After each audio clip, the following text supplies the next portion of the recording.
찰리브레입니다.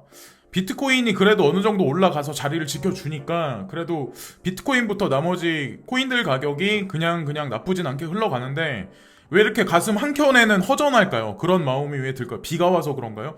겨울인데 눈은 안 오고 또 이상하게 또 비는 좀 부슬부슬 내리고 그러네요. 그래서 일단 오늘 뉴스의 핵심 영상의 그 주제는 뭐냐면 연방은행 총재가 4차 양적 완화에 관해서 필요성을 언급했다는 게 사실은 이번 영상의 주제거든요. 그래서 개별적인 뉴스 흐름보다는 양적 완화, 4차 양적 완화에 이제 치우쳐가지고 팩트적인 사실을 근거해서 이제 말씀을 드릴 거고, 일단 뉴스에 들어가기 전에 악재 뉴스가 이제 두 가지가 이제 예전에 이제 터졌죠. 그래서 제가 보기에는 악재 뉴스인데 일단은 업비트 계좌를 기업은행 계약 종료가 임박했다. 이거 아시죠? 아마 다들 들으셨을 거예요. 그래서 제 한편으로 이제 소원이라면 기업은행 계약이 종료되고 거기에다 카카오뱅크가 거기 업비트하고 같이 콜라보레이션을 이루어지면 얼마나 기쁠까. 우리가 바라는 꿈이 이루어지지 않을까. 이제 그렇게 된다면 그리고 또 하나는 웃긴 게 이상한 뉴스가 또 하나 나는데 카카오 클레이튼이 블록체인 관련해서 모든 진행 상황을 연기시킬 거다. 그래서 뭐 내년까지 연기시킬 거다. 아니면 올해 연말까지 연기시킬 거다. 이런 뉴스가 나오는데 글쎄요. 뉴스가 나오는 게 뭐 100%일까요? 그래서 어쨌든 일단 첫 번째 뉴스를 일단 말씀드릴 건 뭐냐면 XRP 가격이 수직 상승해서 14%나 상승을 했었다. 머니그램 뉴스 때문에 그런 일이 있었다. 이런 얘기가 있는데 월요일에 XRP 가격이 14% 상승하여 머니그램이 기록적인 온라인 거래 성장을 달성을 했습니다는 소식과 일치를 합니다. 그러니까 머니그램이 작년 초부터 작년 연말까지 행했던 여러 가지 국제 송금 뭐 아니면 온라인 시스템에서 페이먼트 관련한 여러 가지 어떤 기록적인 어떤 그 수익적인 그런 것들이 이제 호재로서 뉴스에 전해졌나 봐요. 그래서 커플링 장세로 리플 코인과 동시에 상승했었다. 주식도 마찬가지로. 그래서 일단은 그걸 먼저 말씀드리고, 인도네시아 북서 해상에서 규모 6.2의 지진이 발생을 했었고 푸에르토리코에서 6.6의 강진이 또 발생을 했었다. 자, 여기 보시면은 빨간색으로 여기 가운데 있는데 도미니카 공화국 밑에 푸에르토리코라는 그 국가가 있죠. 바로 미국의 플로리다 바로 미친 어떤 그런 지역이고, 자, 여기 지도에서 봤을 때 여기 아주 작은 나라예요. 섬과 같은 그런 나라인데 어쨌건 가장 중요한 건 멕시코에서 진도 6.5의 지진이 났었고, 또 이제 중요한 게 여기서 또 지진이 났었고 인도네시아에서 지진이 났었고, 아마 이런 추세는 향후 5년에서 10년 내에 분명히 대지진을 브레고리하고 연결된 그 지역은 분명히 강타하지 않을까. 그래서 조심스럽게 이제 저도 이거를 자주자주 언급을 드리는데, 어쨌든 지진 때에 있는데 브레고리 언저리 있는 데는 여행도 조심하셔야 되고, 특히나 이제 내가 이제 거주하는 어떤 그 국가로는 제가 봤을 때 그 지역 기반에서는 제가 봤을 때 좀 피해야 되지 않을까라는 생각을 되게 많이 하거든요. 일단 오늘 영상의 핵심에 관해서 이제 말씀을 드리면, 자, 여기서부터 이제 영상의 첫 번째 내용을 일단 말씀드려야 될 것 같아요. 국제 유가가 한때 70달러를 돌파했다. 실물 경제 전반에 충격파를 우려한다. 정부 거시경제 금융회의 열고 대책 논의하고 있다. 그리고 또 중요한 게 10% 상승된 수입 물가가 최대 6.5% 상승한다. 생산, 소비자 물가도 영향이 불가피하다. 자, 이런 식으로 국제 유가가 70달러를 돌파하면, 자, 인플레이션이 이제 과장되게 일어날 확률이 높은데, 자, 얼마 전에, 그러니까 AEA라고 해서 미국 경제학회가 있었어요. 여기 이제 사진에 나와 계시는 여러 이제 금융권 관련해서 전 세계적으로 이제 유명하신 분들이 여기 나왔는데, 메리 달리 샌프란시스코 연방은행 총재와 로버트 카플란 댈러스 연방은행 총재, 이 두 분이 이제 연방은행 총재인데 이분이 또 나오셨고, BIS 리서치 책임자분도 나오셨고, 베이징 대학교 교수님도 나오셨고, 자, 그래서 일단 핵심적인 인물은 달리하고 이제 카플란 총재, 이 두 분이 이제 핵심 총재죠. 연방은행 총재니까. 자, 근데 이분들이 뭐라고 어떤 말씀을 하셨냐면, 중기적으로 보면 충격은 안 보이지만 글로벌 경기에 역풍이 많다. 그리고 첫 번째, 성장 둔화, 글로벌 트렌드가 됐다. 미국 등 선진국들은 금융위기 이후에 모두 성장률이 연 0%에서 2%대 이내다. 중립금리의 하락, 인구 노령화가 중립금리 하락을 부르고 있다. 노령화는 노동인구의 감소, 소비 대신 저축을 부른다. 이게 중립금리를 낮춘다. 이런 조류는 바뀌기 어려울 것 같다라고 이제 이분들이 연방은행 총재 이분들이 이제 말씀하세요. 그리고 낮은 인플레이션이라고 이런 말씀을 하시는데 자, 여기서부터 이제 핵심에 들어가요. 중앙은행의 목표보다 지속적으로 낮은 상태다. 모두 인플레를 높이기 위해 싸우고 있다. 과거에는 인플레를 낮추기 위해 노력을 했었다. 새로운 세상이다. 뉴 노멀 시대. 기대 인플레는 2%대에서 잠자고 있다. 우리는 장기 인플레이션도 그리 높아지지 않을 것으로 보고 있다라고 이분이 또 말씀하세요. 이런 중기적 역풍이 무엇을 뜻하는가? 통화 정책의 공간이 적어진다. 다음 경기 하강 때 금리를 낮출 여유가 없다. 유럽이나 일본은 이미 마이너스 금리여서 더욱 어렵다. 완전 고용을 이루기 위한 추가 금리 인하가 가능하다. 필립스 커브, 실업률이 낮아지면 인플레가 높아진다가 말을 듣지 않는다. 완전히 죽지는 않았지만 그렇지 않다고 말하기 힘들다. 1998년까지는 가능했다. 2008년까지도 약간 살아있었다. 하지만 이후에는 완전히 평평해졌다. 고용이 늘어도 인플레이션은 늘어나지 않는다. 그냥 그대로다. 그래서 제가 예전 영상에서 아마 그런 말씀을 드린 적이 있는데 트럼프 대통령이 의도적으로 이란의 그 수장격되는 그 장군을 이제 사망시키면서 사실은 인플레이션을 도모하기 위한 산유 국가를 건드린 게 아닐까라는 이제 그렇게 저는 바라보거든요. 그러니까 전 세계를 인플레이션 속으로 몰아가고 미국도 인플레이션 속으로 몰아가기 위해서 그렇다고 생각을 하는 거죠. 왜? 연준은행 총재가 지금 그렇게 말씀하시잖아요. 인플레이션을 요하지만 인플레이션이 일어나지 않는다. 이게 가장 위험하다고 이 연준 의장도 지금 그런 말씀을 하시는 거예요. 자, 밑에서 인플레를 올리기 위한 노력이 이어진다. 최근 잠이 안 오는 한 가지 이유를 들라면 왜 인플레가 올라가지 않을까 하는 것이다. 아마존으로 인한 디스랩션, 그리고 사람들의 낮은 인플레에 적응, 그리고 글로벌 경기 둔화 등이 원인으로 지적됐지만 확실하진 않다. 예전에는 2% 이상에서 아래로 누르는데 노력했지만 이제는 2% 밑에서 위로 올려야 하는 상황에 적응해야 한다. 앞으로 경기가 다운턴이 된다면 뭘 해야 할까? 중앙은행의 향후 경기 대응 수단으로는 통화 정책에 대한 선제적 예고, 그리고 양적 완화가 효율적인 위기 대응 수단이 될 것이다. 그리고 이런 도구에 대한 필요성은 점점 더 커질 것이다. 여기서 우리가 향후에 이제 연준에서 어떻게 통화 정책을 할지에 관해서 우리가 알 수 있다고 저는 생각을 하거든요. 그래서 지금 코인 가격이 전반적으로 비트코인 이제 위주로 해서 전반적으로 이제 오르고 있는데 사실은 이런 여파도 있지 않을까.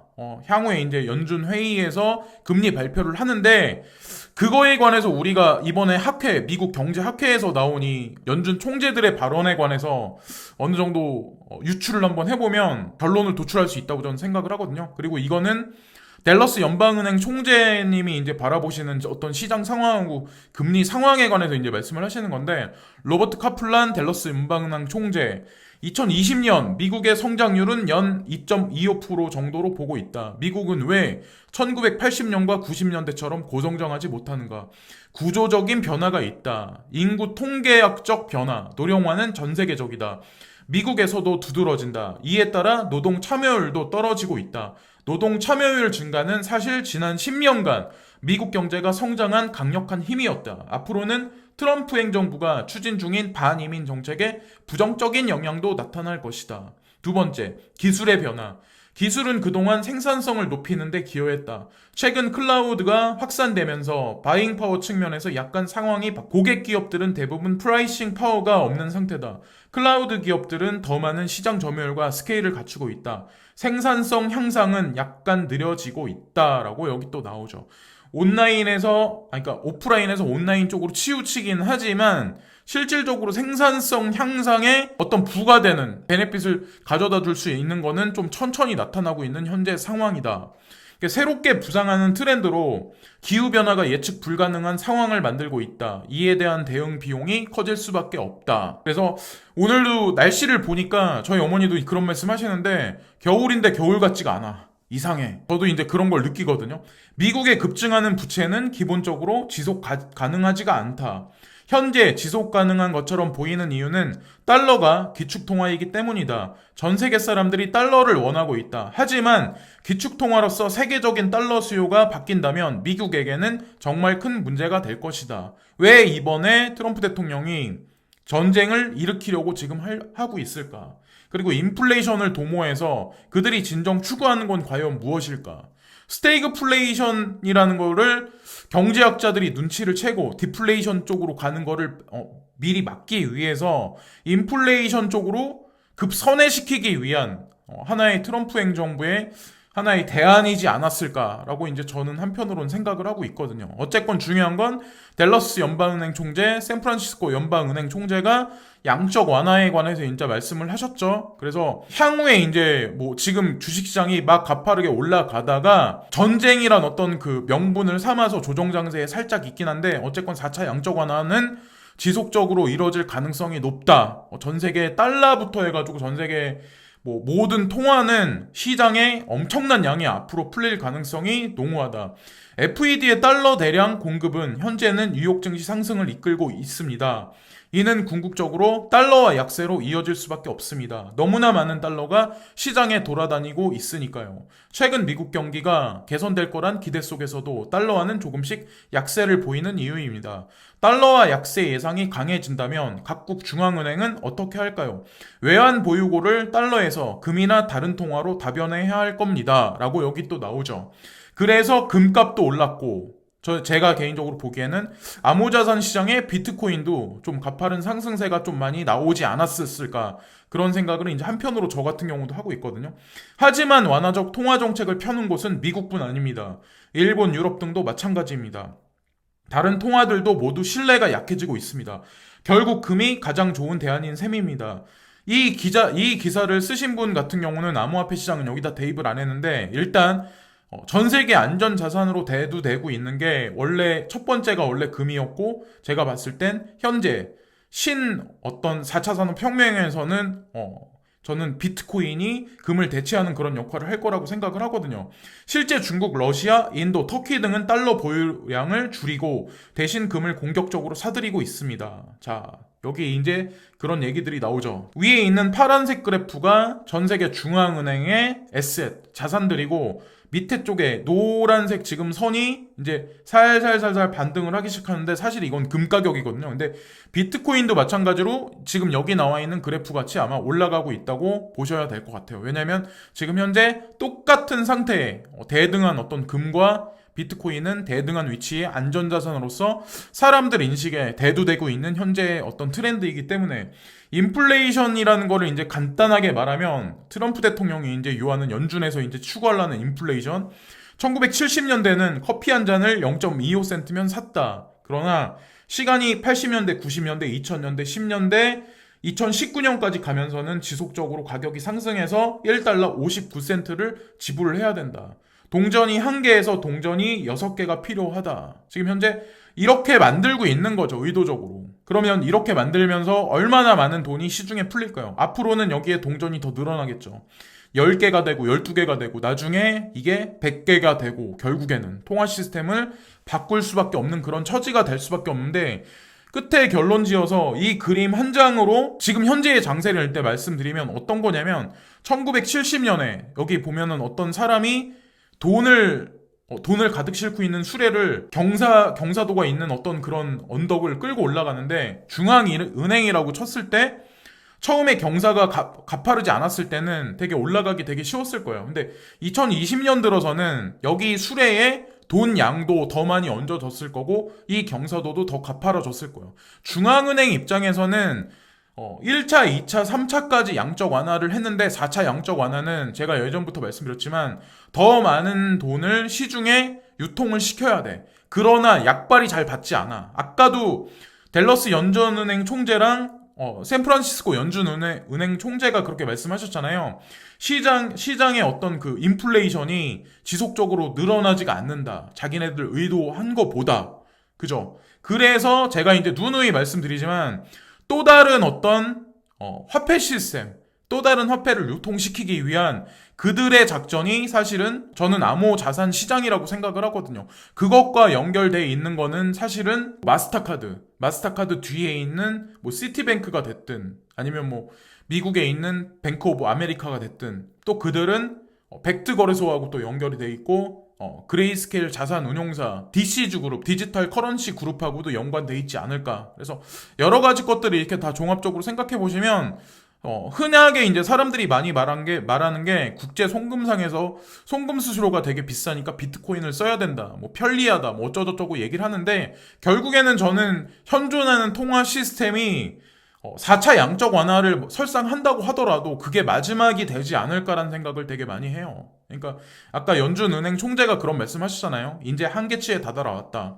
인플레이션은 일어나지 않는다. 오죽하면 트럼프 대통령이 또 전쟁까지 일으켜가지고 인플레이션을 일으키려고 노력을 또 하겠어요. 여러 가지 딱 보면 다 수가 패턴이 다 보인다는 거죠. 이 판때기의 패턴이. 그래서 어쨌건 장투하시는 분들 그리고 암호지 자산 시장에 관심을 가지시는 분들 같은 경우는 좀 지속적으로 다양한 어떤 관점으로 암호자산 시장에 접근하시면 제가 봤을 때 충분히 부동산이나 주식보다는 향후 5년, 10년은 충분히 가능성이 훨씬 높고 많은 수익을 가져다 줄 수 있을 거라고 생각합니다. 우리나라 같은 경우 문재인 정부에서 아시죠? 그러니까 주택시장이나 부동산 시장에 관해서 이제 지금 보면은 제가 이번 영상에서 그걸 뺐는데 오늘 아까 뉴스를 쫙 읽어보면서 좀 약간 눌러놓는다? 부동산 시장을 옥죄인다? 그런 생각을 되게 많이 했거든요. 아마 이미 여러분들 다들 아시겠지만 어쨌건 암호자산 시장이 향후에 대두되는 어떤 투자 시장에서는 제1